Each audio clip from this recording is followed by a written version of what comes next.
Bonjour à tous et à toutes. Depuis hier, nous avons commencé ce grand temps de carême.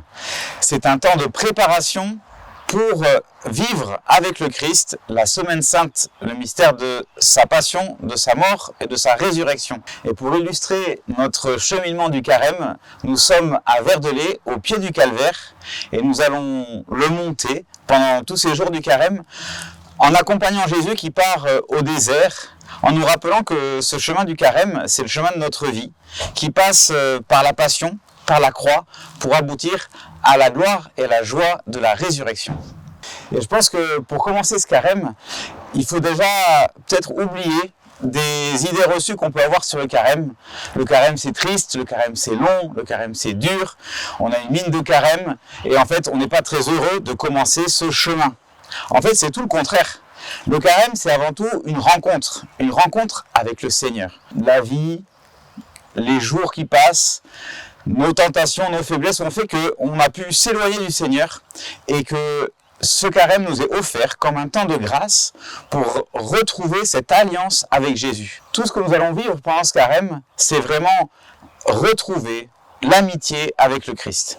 Jésus nous propose 3 domaines où nous pouvons faire des efforts pendant ce temps de carême pour préparer tout notre être à cette rencontre avec lui, à le retrouver, à renouer cette alliance. Et ces moyens qu'il nous donne, ce sont la prière, l'aumône et le jeûne. La prière, c'est notre relation à Dieu. L'aumône, en fait, c'est tout ce qui concerne notre regard sur les autres, sur le monde qui nous entoure, particulièrement sur les pauvres et les petits. Et puis le jeûne, c'est la manière dont nous pouvons faire des efforts sur nous-mêmes pour nous convertir, pour laisser nos péchés, nos mauvaises habitudes, nos addictions. Donc quand on choisit les efforts de carême, il ne s'agit pas de choisir des choses très compliquées parce que sinon, on va se décourager, on n'arrivera pas et on n'aura pas avancé. Le but, c'est pas non plus de prendre des choses trop simples. On a besoin d'un effort, on a besoin d'une marche. Donc, simplement prendre le temps de prier et de demander au Seigneur quels sont les lieux de ma vie où j'ai besoin de changer, où j'ai besoin d'avancer. Où est-ce que tu m'attends?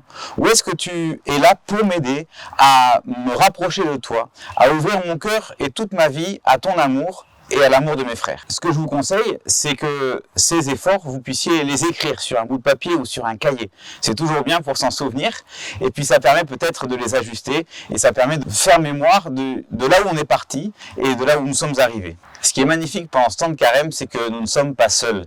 C'est toute l'Église, tous les chrétiens du monde entier qui cheminent ensemble vers la joie de Pâques.